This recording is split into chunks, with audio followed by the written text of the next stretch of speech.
Hello everyone, welcome to my YouTube channel chemistry with RS. आज की जो theory है वो है मॉलिक्यूलर ऑर्बिटल थ्योरी। सो आज हम वीडियो में डिस्कस करने वाले हैं मॉलिक्यूलर ऑर्बिटल थ्योरी और मॉलिक्यूलर ऑर्बिटल डायग्राम के बारे में। इस थ्योरी में आज हम जो डिस्कस करेंगे वो हम डिस्कस करेंगे इस थ्योरी के मेन पॉइंट्स क्या हैं, फिर ये थ्योरी में जो मॉलिक्यूल्स बनते हैं उनका फॉर्मेशन कैसे हो रहा है, फिर ये थ्योरी हमें क्या क्या एडवांटेज क्या है, क्यों हम थ्योरी पढ़ रहे हैं, इसके फ़ायदे क्या हैं, पढ़ने के एडवांटेज क्या है, राइट। एंड लास्ट उसका एप्लीकेशन। ये पढ़ा हमने तो पढ़ने के बाद हम उसको एप्लीकेशन भी यूज़ करेंगे, कहाँ हम इसको अप्लाई कर सकते हैं। तो let's start with the topic molecular orbital theory का जो मेन पॉइंट है, मैं आपको बताऊं कि मॉलिक्यूलर ऑर्बिटल थ्योरी नाम बताती है, यानी कि मॉलिक्यूल के बारे में बात कर रही है, मॉलिक्यूल के ऑर्बिटल के बारे में बात कर रही है। हम जानते हैं मॉलिक्यूल कब बनता है, मॉलिक्यूल तब बनता है जब दो एटम्स कंबाइन होते हैं और कंबाइन होकर एक मॉलिक्यूल क्रिएट करते हैं।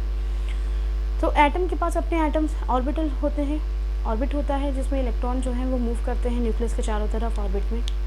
तो एटम के पास जो ऑर्बिटल है उसको हमने कहा एटॉमिक ऑर्बिटल।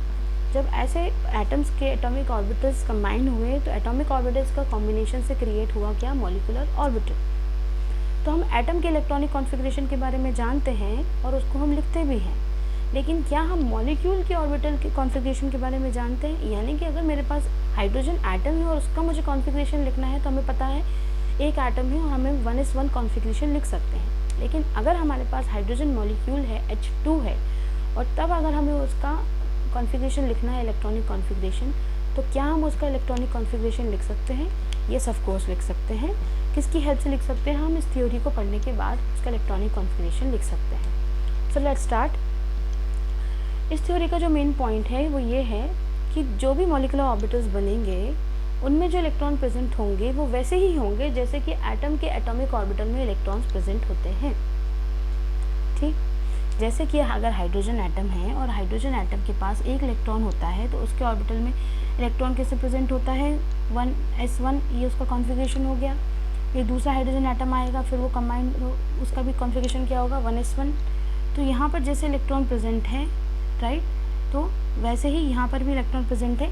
जब ये दोनों कंबाइन होंगे ऑपोजिट स्पिन के साथ तो ये क्या क्रिएट कर लेंगे, एक मॉलिक्यूल क्रिएट कर देंगे। ठीक है, मॉलिक्यूल बना देंगे। तो इलेक्ट्रॉन्स जैसे एटॉमिक ऑर्बिटल में प्रेजेंट होंगे वैसे ही इलेक्ट्रॉन प्रेजेंट होंगे मॉलिक्यूलर ऑर्बिटल में। फिर क्या सारे एटॉमिक ऑर्बिटल्स इस तरह से कंबाइन होकर मॉलिक्यूल बना सकते हैं? अगर ऐसा होता तो फिर हमें बेरिलियम का मॉलिक्यूल क्यों नहीं मिलता? तो ऐसा नहीं है कि सारे एटॉमिक ऑर्बिटल्स कंबाइन हो जाएंगे। वही एटॉमिक ऑर्बिटल्स कंबाइन होकर मॉलिक्यूलर ऑर्बिटल बनाएंगे जिस एटॉमिक ऑर्बिटल की सिमेट्री जो है वो प्रॉपर हो, यानी कि जिनकी सिमेट्री सेम हो, और साथ ही साथ उन एटॉमिक ऑर्बिटल्स की एनर्जी भी सेम होनी चाहिए। अगर उनकी एनर्जी में डिफरेंस आया या उनकी सिमेट्री में डिफरेंस है, यानी कि लेट्स से अगर हमारे पास एक px का ऑर्बिटल है और दूसरा py का एटॉमिक ऑर्बिटल है तो ये कंबाइन नहीं होंगे। क्यों नहीं होंगे? क्योंकि px जो है वो अलग एक्सिस पर है और py जो है वो अलग एक्सिस पर है, तो दोनों की सिमेट्री सेम नहीं हुई, इसलिए वो दोनों कंबाइन नहीं होंगे। जिनकी सिमेट्री सेम होगी वो कंबाइन होंगे और उनकी एनर्जी भी सेम होनी चाहिए। तो हम कह सकते हैं px कंबाइन हो सकते हैं, py कंबाइन हो सकते हैं, इसी तरह से pz कंबाइन हो सकते हैं। पर px और pz कंबाइन होंगे? नहीं होंगे। py या px कंबाइन होंगे? नहीं होंगे। क्यों नहीं होंगे? क्योंकि उनकी सिमेट्री सेम नहीं है। सिमेट्री से हमारा ये मतलब है कि उन जो 3 डायमेंशन एक्सिस होती हैं, 3 एक्सिस होती हैं, वहाँ पर इनकी जो पोजीशन है वो अलग अलग होती है, इसलिए ये कंबाइन नहीं होंगे। तीसरा जो इम्पोर्टेंट पॉइंट है वो इस थ्योरी का ये है, एटॉमिक ऑर्बिटल्स मोनोसेंट्रिक होते हैं। अब मोनोसेंट्रिक से मतलब क्या है? मोनोसेंट्रिक से मतलब ये है कि जो हमारे एटॉमिक ऑर्बिटल्स हैं वो एटॉमिक ऑर्बिटल्स एटम से मिलके बना है। ठीक, अब एटम से मिलके अगर एटॉमिक ऑर्बिटल बना है तो हमें पता है एटम के पास एक न्यूक्लियस होता है, तो जो उसका इलेक्ट्रॉन है वो उसी न्यूक्लियस की तरफ अट्रैक्टेड होगा। ये न्यूक्लियस है, इसके बाहर ये इलेक्ट्रॉन रिवॉल्व कर रहा है, तो ये जो इलेक्ट्रॉन है इसके पास सिर्फ एक ही न्यूक्लियस है इस एटम के पास, इसलिए इस इलेक्ट्रॉन का जो इन्फ्लुएंस है वो एक ही न्यूक्लियस से है। लेकिन अगर हम बात करें मॉलिक्यूलर ऑर्बिटल की तो ये पॉलीसेंट्रिक है। पॉलीसेंट्रिक होने का मतलब ये हो गया कि जब दो एटम्स के न्यूक्लियस पास आएंगे और वो मॉलिक्यूल बनाएंगे तो क्या होगा, जब ये यहाँ पर आएंगे तो इसके पास इलेक्ट्रॉन है, इसके पास इलेक्ट्रॉन है, तो ये इसका इलेक्ट्रॉन इसके न्यूक्लियस से इन्फ्लुएंस हो सकता है और इसका इलेक्ट्रॉन इस न्यूक्लियस से भी इन्फ्लुएंस हो सकता है ना। तो इसलिए हम कह रहे हैं कि जो मॉलिक्यूलर ऑर्बिटल्स हैं वो क्या हो सकते हैं, पॉलीसेंट्रिक हो सकते हैं। ठीक। एटॉमिक ऑर्बिटल्स जब कंबाइन होंगे तो जितने एटॉमिक ऑर्बिटल्स कंबाइन होंगे उतने ही नंबर ऑफ मॉलिक्यूलर ऑर्बिटल्स बनेंगे।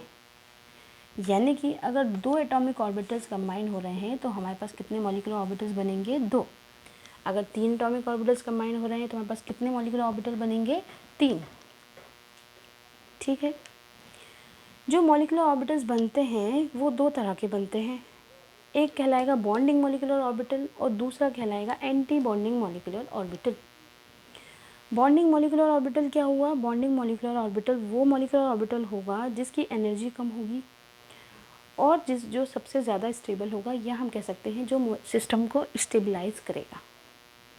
लेकिन एंटी बॉन्डिंग मॉलिक्यूलर ऑर्बिटल्स वो मॉलिक्यूलर ऑर्बिटल होंगे जिनकी एनर्जी ज़्यादा होगी और इसी कारण से वो डिस्टेबलाइज करेंगे सिस्टम को या मॉलिक्यूल को।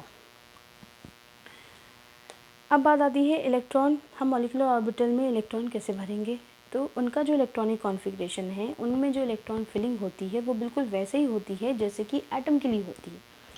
एटम के इलेक्ट्रॉन्स भरने के लिए हम क्या करते हैं, हम वो रूल प्रिंसिपल फॉलो करते हैं, हुन्स रूल फॉलो करते हैं, पॉलीज एक्सक्लूजन प्रिंसिपल फॉलो करते हैं। वही सारे प्रिंसिपल्स इस मॉलिक्यूल के ऑर्बिटल को भरने के लिए भी यूज़ किए जाएंगे।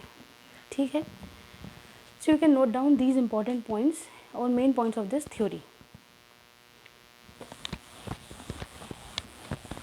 अब आ जाते हैं हम कि थ्योरी तो हमने पढ़ ली कि इसके मेन पॉइंट्स क्या थे।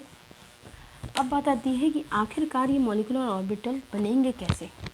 ऐसे ही होगा कि बस एटम आए और कंबाइन हुए मॉलिक्यूलर ऑर्बिटल बन गया, ऐसा नहीं है। तो according to this theory basically electrons are behaving as wave. Electrons are behaving as a wave, so we are considering wave nature of electron. What we are considering, wave nature of electron.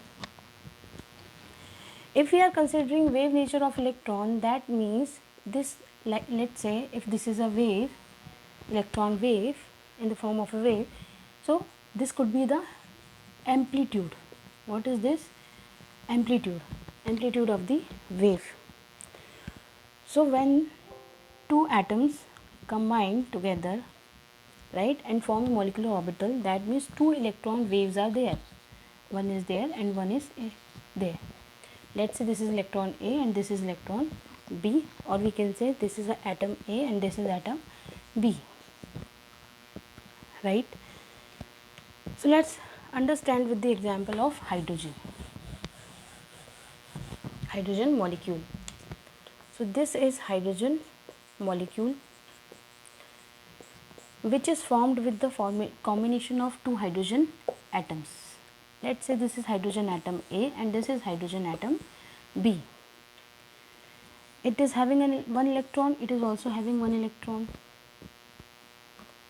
and we are considering electron wave nature. That means this is also a wave and this is also a wave. When these two atoms nucleus come closer, there could be attraction as well as repulsion. In these, what happened here? Here could be attraction, here could be repulsion. In case of attraction, let's say these two waves combine and attract each other. When these two waves combine and attract each other, that means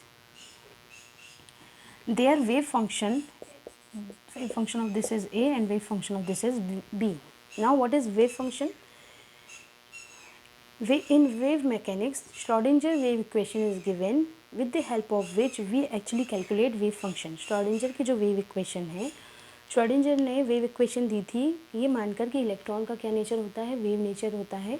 तो electron के wave nature को मान के उसने एक equation दी जहाँ से हम वेव फंक्शन का सॉल्यूशन निकाल लेते हैं किसी भी मॉलिक्यूल के लिए या एटम के लिए।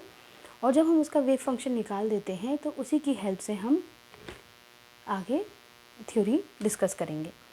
तो वेव फंक्शन बेसिकली है क्या? Wave function actually amplitude represent कर रहा है। वेव फंक्शन क्या बता रहा है हमको? एम्पलीट्यूड बता रहा है। किसका एम्पलीट्यूड बता रहा है? उस वेव का। तो ये दो न्यूक्लियस हैं, ये दो न्यूक्लियस पास आ रहे हैं। इस न्यूक्लियस के पास भी एक इलेक्ट्रॉन है, इस न्यूक्लियस के पास भी एक इलेक्ट्रॉन है, because we are considering what? Hydrogen molecule. So hydrogen molecule है। हाइड्रोजन मॉलिक्यूल दो एटम, हाइड्रोजन एटम थे, उनका अपना अपना न्यूक्लियस था, अपने अपने न्यूक्लियस में एक एक इलेक्ट्रॉन था। जब ये दोनों पास आए यानी कि इनके इलेक्ट्रॉन की वेव्स जो हैं वो पास आई, तो पास आने से यहाँ पर दो पॉसिबिलिटी हुई। या तो वो दोनों वेव जो हैं वो ऐड होंगी, कंबाइन होंगी, ठीक, और कंबाइन होके एक मॉलिक्यूलर ऑर्बिटल बनाएंगी। या फिर ये हो सकता है कि उन दोनों वेव्स के बीच में रिपल्शन हो और फिर वो एक और मॉलिक्यूलर ऑर्बिटल बना सकती है। तो अगर उनके वेव फंक्शंस कंबाइंड होंगे, एडिशन होगा उनका, तो वो मॉलिक्यूलर ऑर्बिटल बनाएंगे जिसको हमने कहा सिग्मा मॉलिक्यूलर ऑर्बिटल। क्या कहा? Sigma molecular orbital. क्यों कहा सिग्मा? क्योंकि हमें पता है कि हाइड्रोजन का जो एटम है वो स्फेरिकल जो होता है वो स्फेरिकल है, एस ऑर्बिटल है ना, तो एस ऑर्बिटल का शेप कैसा होता है? स्फेरिकल होता है। अब जब स्फेरिकल ये दोनों आपस में कंबाइन होते हैं तो जो बॉन्ड बनती है वो कौन सी बनती है? सिग्मा बॉन्ड बनती है, ठीक है। तो जब एस ऑर्बिटल्स कंबाइंड होंगे तो कौन सी बॉन्ड बनाएंगे? सिग्मा बॉन्ड बनाएंगे। इसलिए हमने कहा कि ये जो दो इलेक्ट्रॉन वेव्स हैं, जब दो इलेक्ट्रॉन वेव्स कंबाइन हुई, उनमें एडिशन हुआ, तो एडिशन होने के बाद हमने कहा कि उन्होंने क्या बनाया? एक सिग्मा मॉलिक्यूलर ऑर्बिटल बनाया, ठीक। लेकिन ऐसा भी तो हो सकता है ना कि वो जो वेव है वो अट्रैक्ट ना करके रिपेल कर रही हूँ। क्या कर रही हूँ? अट्रैक्ट ना करते हुए वो क्या कर रही हूँ? रिपल्शन भी कर रही हूँ। तो अगर वो एक दूसरे को रिपल कर रही हैं, रिपल्शन कर रही हैं, तो इसका मतलब ये है कि हम उनके वेव फंक्शन को क्या कर रहे हैं? सब्ट्रैक्ट कर रहे हैं। सब्ट्रैक्ट करके फिर वो हमको एक और मॉलिक्यूलर ऑर्बिटल बना के देंगे जिसको हमने डिनोट किया सिग्मा स्टार मॉलिक्यूलर ऑर्बिटल, ठीक। ये जो मॉलिक्यूलर ऑर्बिटल है ये कहलाएगा बॉन्डिंग मॉलिक्यूलर ऑर्बिटल, और ये जिसको हमने स्टार से डिनोट किया है ये कहलाएंगे एंटी बॉन्डिंग मॉलिक्यूलर ऑर्बिटल। तो इतनी बात हमें समझ में आई कि जब वेव फंक्शंस या जब दो वेव्स कंबाइन होती हैं, एक दूसरे को अट्रैक्ट करती हैं, तो वहाँ पर उनके वेव फंक्शंस को हम ऐड करेंगे और उससे हमें मिलेंगे बॉन्डिंग मॉलिक्यूलर ऑर्बिटल्स। और जब दो वेव्स एक दूसरे को रिपेल कर रही हैं, कैंसिल कर रही हैं, तब हम कहेंगे कि उनकी हम वेव फंक्शंस को क्या कर रहे हैं? सब्ट्रैक्ट कर रहे हैं, और हमें मिलेंगे सिग्मा स्टार, यानी कि नॉट ओनली सिग्मा स्टार, हमें मिलेंगे एंटी बॉन्डिंग मॉलिक्यूलर ऑर्बिटल्स। तो यही तो हमने बोला था कि मॉलिक्यूलर ऑर्बिटल बनेंगे दो तरह के, एक बनेंगे बॉन्डिंग और दूसरे बनेंगे एंटी बॉन्डिंग। तो ये हमें समझ में आया बॉन्डिंग किस केस में बनेगा? जब इलेक्ट्रॉन्स वेव्स जो हैं वो एक दूसरे को अट्रैक्ट करेंगी, कंबाइन होंगी, और यहाँ पर जब वेव्स जो हैं वो एक दूसरे को रिपेल कर रही हैं तो या कैंसिल कर रही हैं, रिपेल्शन नहीं होता, कैंसिल होता है, एडिशन या रिपेल, कैंसिल होंगी। तो ऐड हुई तो ये और कैंसिल हुई तो एंटी बॉन्डिंग मॉलिक्यूलर ऑर्बिटल बना, ठीक। अब यहाँ पर ये बन गया बॉन्डिंग मॉलिक्यूलर ऑर्बिटल और ये बन गया एंटी बॉन्डिंग मॉलिक्यूलर ऑर्बिटल। तो ये जो बॉन्डिंग मॉलिक्यूलर ऑर्बिटल है इसकी एनर्जी जो है वो कम है।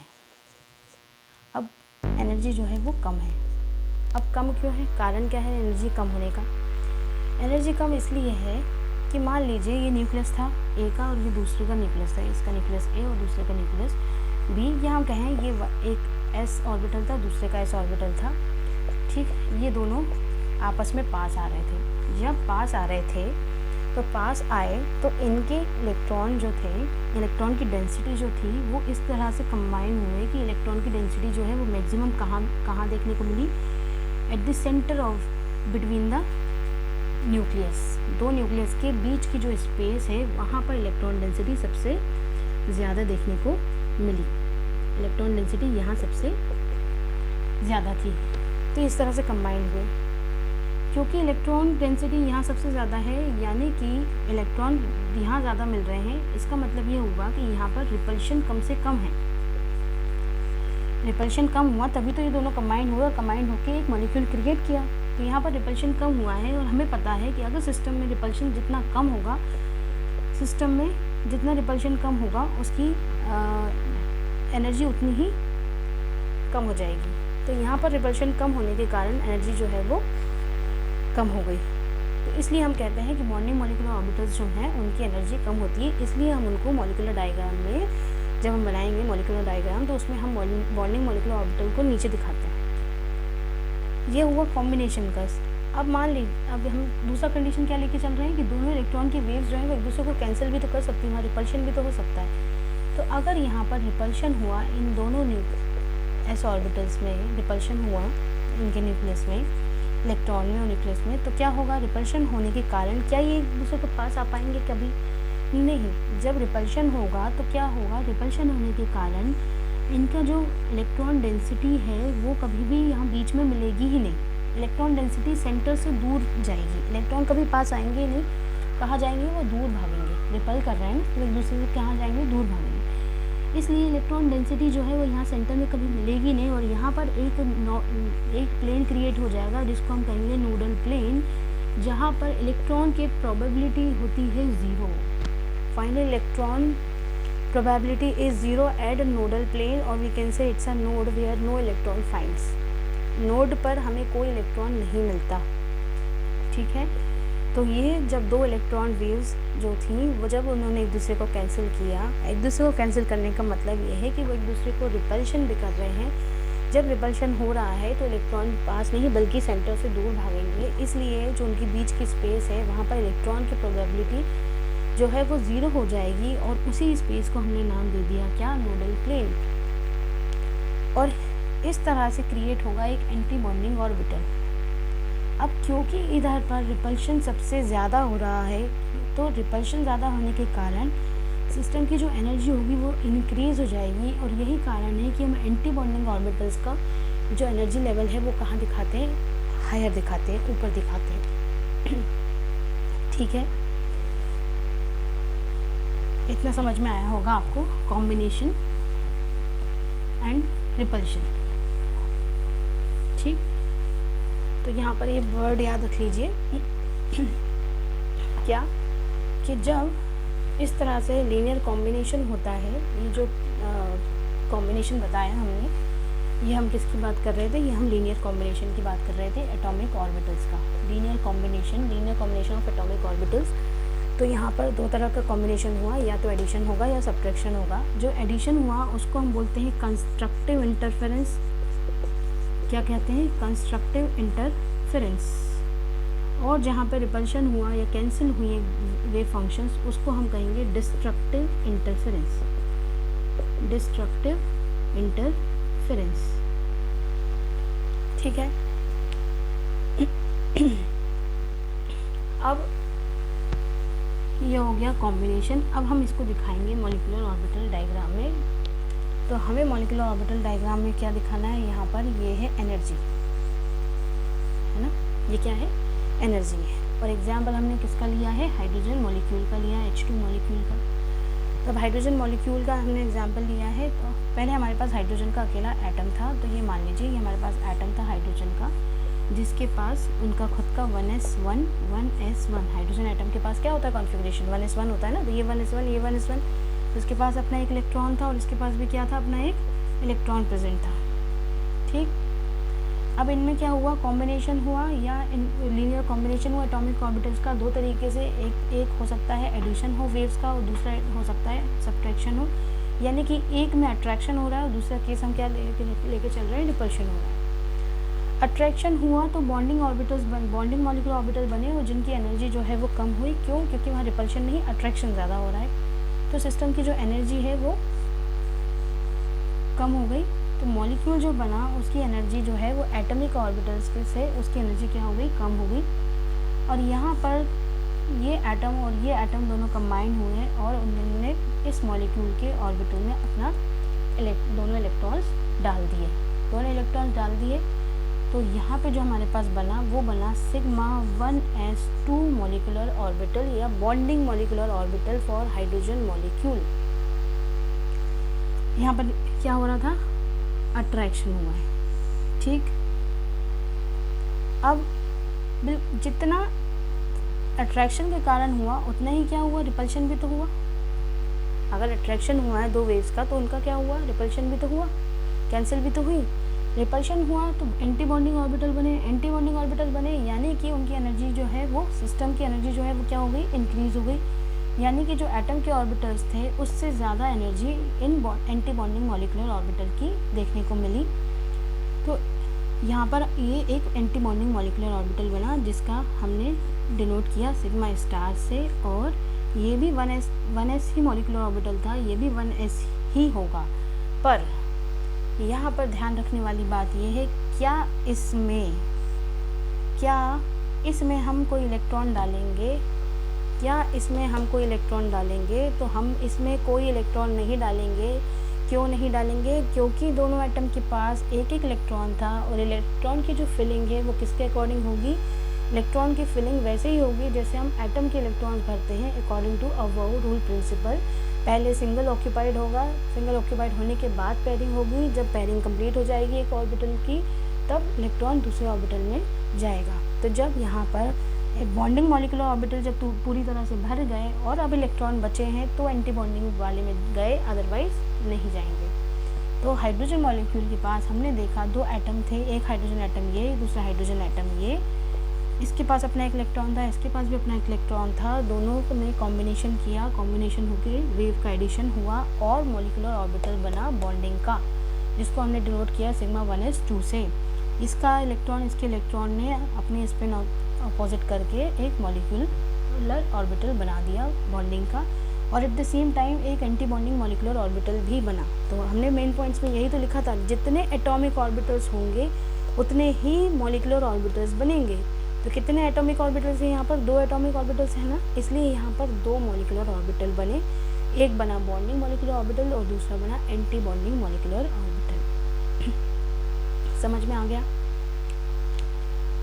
ठीक है। तो अब अगर हमें इसका एनर्जी का ऑर्डर लिखना हो, एनर्जी ऑर्डर, तो हम क्या लिख सकते हैं, हमें यहाँ पर एनर्जी का ऑर्डर हमें दिख रहा है कि इसकी एनर्जी कम है तो सिग्मा 1s2 की एनर्जी कम है, और सिग्मा स्टार एंटी बॉन्डिंग की एनर्जी कैसी है, ज़्यादा है। Sigma star anti bonding 1s की एनर्जी ज़्यादा है। तो हमने हाइड्रोजन मॉलिक्यूल के लिए जो एनर्जी का ऑर्डर था वो हमने ये लिख दिया, ठीक। यहाँ पर हमें ये समझ में आया कि हमें हाइड्रोजन मॉलिक्यूल के मॉलिक्यूलर ऑर्बिटल डायग्राम में कैसे फिलिंग करनी है। ओके, चलो एक आध एग्जाम्पल और देखते हैं।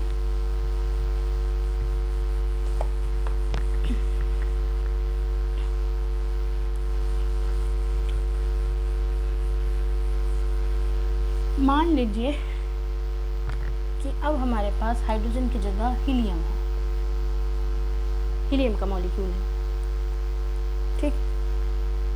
हमें पता है हीलियम के पास, एक हीलियम के पास कितने इलेक्ट्रॉन्स होते हैं, दो। तो जब दो हीलियम एटम्स जब कंबाइन होंगे तो कितने इलेक्ट्रॉन्स भरे जाएंगे, 4 भरेंगे ना। तो जब 4 भरेंगे तो हम कैसे भरेंगे, अगेन फिर वही होगा, ये हीलियम का एक एटम जिसका कॉन्फ़िगरेशन 1s, हमें सिर्फ एटम का लिख रहे हैं, तो atomic number 2, number of electrons 2 यानी कि 1s2। दूसरा helium atom atomic number 2, configuration 1s2। यहाँ पर भी क्योंकि हम मॉलिक्यूलर ऑर्बिटल थ्योरी पढ़ रहे हैं और molecular orbital theory wave mechanics के बारे में बात करती है, यानी कि वो ये बात करती है कि इलेक्ट्रॉन जो है वो वेव नेचर दिखा रहा है। तो हमने मान लिया कि ये जो इलेक्ट्रॉन्स हैं इनकी वेव है। अब इनके वेव के कॉम्बिनेशन जो लीनियर कॉम्बिनेशन है वो दो तरीके से होगा, या तो दोनों वेव्स एक दूसरे को अट्रैक्ट करेंगी या दोनों वेव्स एक दूसरे को कैंसिल करेंगी। अगर दोनों वेव्स एक दूसरे को अट्रैक्ट कर रही हैं तो हमने क्या बोला कि जो मॉलिक्यूलर ऑर्बिटल है वो बनेगा बॉन्डिंग मॉलिक्यूलर ऑर्बिटल, और जो वेव फंक्शन होंगे वो उनके ऐड होंगे, ठीक। वेव फंक्शन क्या बताता है, एम्पलीट्यूड बताता है, किसका, वेव का। तो ये एम्पलीट्यूड मतलब ये जो हाइट है ये एम्पलीट्यूड हुआ, है ना। तो ये एडिशन हुआ, ये दूसरी वेव थी ये, इनका क्या हुआ, एडिशन हुआ, एडिशन होके क्या हो गया, ये जो एक वेव इसका ऊपर लोब इसका नीचे लोब, दूसरा जो वेव थी उसका ऊपर लोब उसका नीचे लोब, ये दोनों कंबाइन होके इस तरह से उन्होंने क्या दिखा दिया आपको, combination, plus minus positive negative, positive lobe ऊपर की तरफ, नेगेटिव लोब नीचे की तरफ। लोब क्यों होते हैं, क्योंकि लोब तो होता है ना, जब कॉम्बिनेशन होता है तो क्या क्रिएट होते हैं, लोब्स क्रिएट होते हैं, पॉजिटिव लोब और नेगेटिव लोब। तो ये कॉम्बिनेशन हुआ। अब कॉम्बिनेशन हुआ तो हमें बने कौन से ऑर्बिटल, बॉन्डिंग और मॉलिक्यूलर ऑर्बिटल्स। तो मतलब हीलियम के पास बॉन्डिंग मॉलिक्यूलर, तो यहाँ पर मैंने एक हीलियम का एटम का एटॉमिक ऑर्बिटल बना दिया, ये था हीलियम एटम, ये भी है हीलियम एटम। इसके पास है इलेक्ट्रॉन 1s2, इसके पास भी इलेक्ट्रॉन है 1s2, यानी कि 2 + 2 4, 1 2, इसके पास अपना 1 2, ठीक है। अब ये दोनों ने कंबाइन हुए और यहाँ पर एक क्या बना, कॉम्बिनेशन से हमारे पास बना सिग्मा। सिग्मा क्यों बन रहा है, क्योंकि जो उसके पास ऑर्बिटल है वो कौन सा है, एस, और एस ऑर्बिटल का शेप क्या होता है, स्फेरिकल। तो जब वो उनकी कॉम्बिनेशन होता है स्फेरिकल ऑर्बिटल्स का, तो उनसे जो बॉन्ड बनती है वो कौन सी होती है, सिग्मा, ठीक है। तो सिग्मा, इसलिए सिग्मा ऑर्बिटल बन रहा है। सिग्मा ऑर्बिटल बना, कौन सा 1s का, तो 1s का सिग्मा ऑर्बिटल। और मैंने क्या कहा कि इलेक्ट्रॉन का जो फिलिंग है वो वैसे ही होगी जैसे कि हम एटम में भरा। तो पहले हमने एटम में क्या भरा, एक इलेक्ट्रॉन भरा, जब वो जगह नहीं उसमें स्पेस थी तो हमने दूसरा भरा। यहाँ पर भी वही करेंगे, एक इलेक्ट्रॉन यहाँ भरा और दूसरा भी यहीं जाएगा, ठीक है, दोनों एटम्स के एक इलेक्ट्रॉन आके यहाँ पर इसका एक आया और दूसरा एक आया और दोनों ने अपने इलेक्ट्रॉन यहाँ पर दे दिए 1s2। तो 2 + 2 टोटल इलेक्ट्रॉन कितने थे, 4 में कंबाइन होके क्या बना, बॉन्डिंग मॉलिक्यूलर ऑर्बिटल कॉम्बिनेशन से बना। अब कॉम्बिनेशन हुआ है तो क्या हो रहा होगा, रिपल्शन भी हो रहा होगा, रिपल्शन हो रहा होगा, यानी कि जो मॉलिक्यूलर ऑर्बिटल होंगे बनेंगे वो कैसे बनेंगे, उनके वेव के सब्ट्रैक्शन से बनेंगे, ठीक है। वेव का सब्ट्रैक्शन हुआ यानी कि हमारे पास एंटी बॉन्डिंग मॉलिक्यूलर ऑर्बिटल बना, सिग्मा स्टार को हमने जैसे